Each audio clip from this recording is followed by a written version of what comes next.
Let's talk about how you can manage AI agents within your organization safely. The past few months have brought a few game changers in autonomous agentic workflows and tooling that make it more important for businesses to understand how you can use these safely and effectively within your organization. And to start with, let's understand what these are. They're not chatbots because they can do more than that when you give them access within these tools. OpenClaw, Claude with computer use, they have the ability to click around your computer to fill forms, to navigate to websites and apps.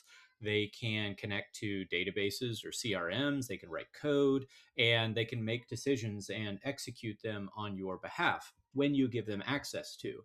Um, but I have to be careful about that caveat because the entire purpose behind things like OpenClaw and Claude with autonomous use is that they're doing things on your behalf.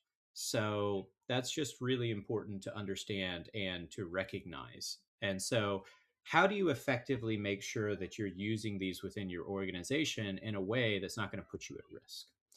Well, one way you can do that is by giving it the junior employee test, which is asking the question: would you give a first week hire the access to do this thing? Would you give it access to every system, permission to email all your customers, authority to approve payments or delete production data? Well, if you look at each of these, the answer should probably be no or absolutely not. And you should probably have a similar answer to allowing an agent to do that or not.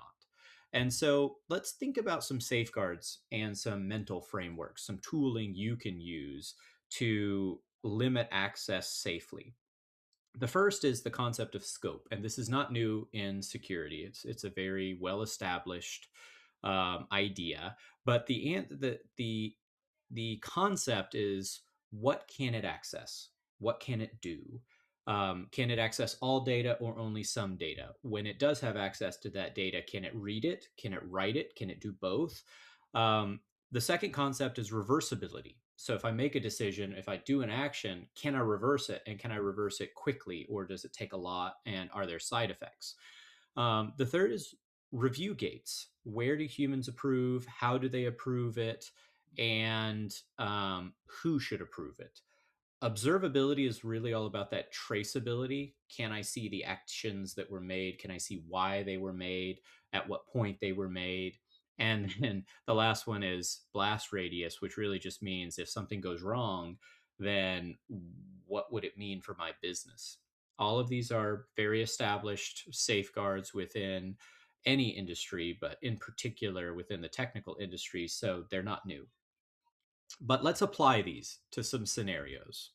The first scenario is what we call the mass email disaster, where maybe you've got a marketing team, they deploy an agent to help manage customer comms, has full access to your CRM to know your customers and your email platform. Well, Tuesday morning, it identifies a pricing discrepancy and decides to help. And it does that by sending a correction email to all of your customers with last quarter's pricing, and all of a sudden your inbox explodes. You've got thousands of customers who see lower pricing, lots of sticklers who demand that you honor it, and all of a sudden your quarter is wrecked.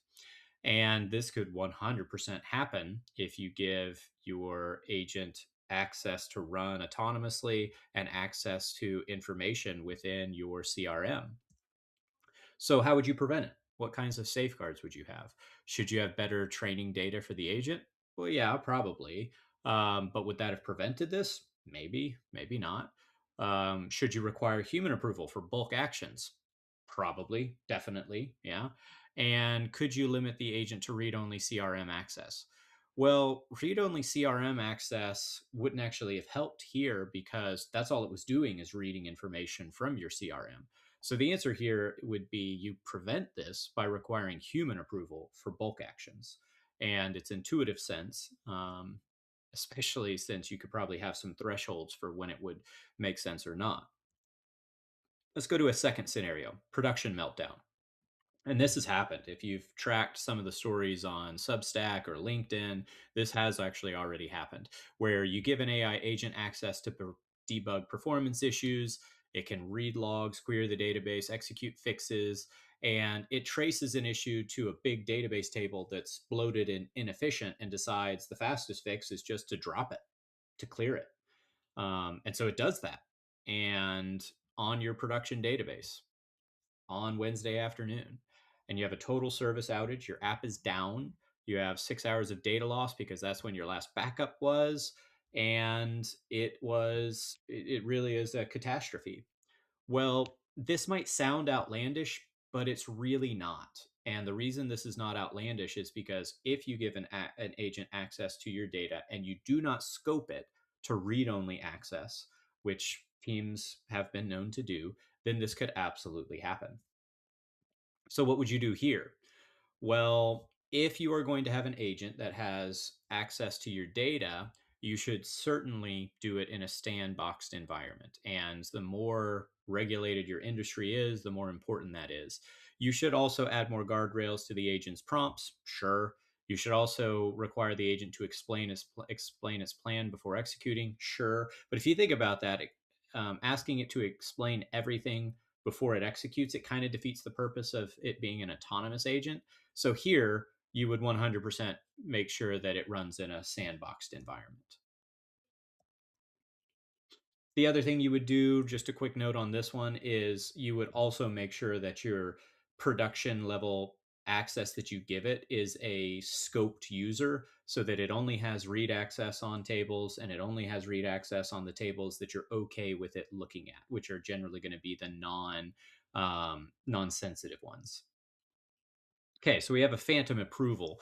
And this is a scenario where I've got a finance team that deploys an agent to streamline invoice processing. It's actually a pretty common thing in industries right now. And it can flag discrepancies, approve payments under a set threshold. And I get an invoice just under my threshold, 47K versus 50K. And it references a real PO number, real project, real vendor name.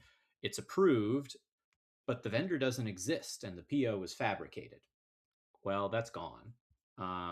It's not really reversible. And this was all because agents' approvals weren't being reviewed. Hopefully, this wouldn't happen. Hopefully, common sense would show us several ways to prevent it. We wouldn't really want to lower the auto approval threshold. Um, we probably would want to require human review on new vendors plus an audit trail. And you could say don't let agents handle financial transactions, but I would argue that and say that you can with the proper safeguards in place. So in here, you would want to require human review when you flag certain transactions as not being totally understandable. Calendar chaos. This is actually kind of a lighter one, but has happened. Where you get an executive team that rolls out a scheduling agent, call it an executive assistant, has full calendar access, and is told to optimize for time. Well, it sees the CEO's calendars and determines that a recurring Thursday meeting with low attendance is inefficient, and so it cancels it. Well, it was actually the quarterly board meeting, and the attendees were the board of directors. Well, they all ask what's going on, and the CEO says, "Well, yeah, I mean it was the AI bot, and nobody's impressed." Now here, because of how many boards of directors are pushing for AI adoption, you'd probably get at least a soft pass, and this is embarrassing, but it would be embarrassing and you could extrapolate on how maybe it could be worse.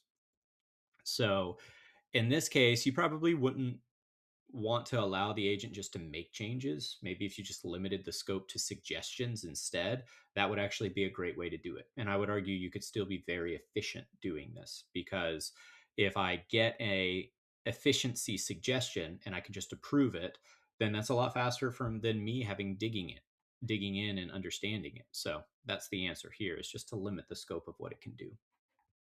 And then finally, the quiet data leak. Um, the scenario here is that I have it build a deck and I have it build a deck based on real data in my system. And once it does that, I actually find that the case study slide quoted real customer data. When it did that, I actually exposed customer data. This is a very real scenario. It might seem like this is not realistic, but the reason that this is realistic is because you're giving an agent access to real data for a different purpose other than what you thought, and to serve as a reference. And as it was serving as a reference, it actually made it in as a real example. And that actually makes perfect sense as kind of a side effect. But all of a sudden, you have confidential financial and customer data leaked, maybe potential NDA violations, maybe a legal review. And so you have to really be careful about that as agents have read access to certain data to make sure that they're being used in the right way.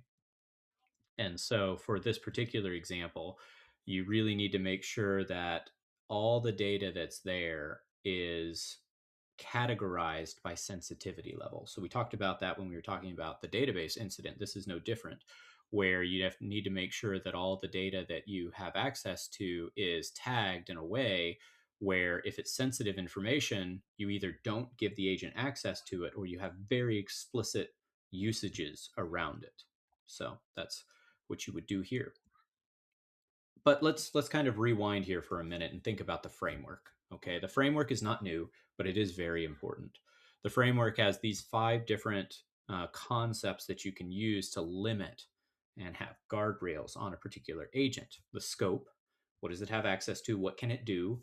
The reversibility, can you undo what it does? And the higher the risk and fallout of a decision, the more important it is to have reversibility. Where should you bring a human in? Human in the loop hasn't gone away. Where should you bring it?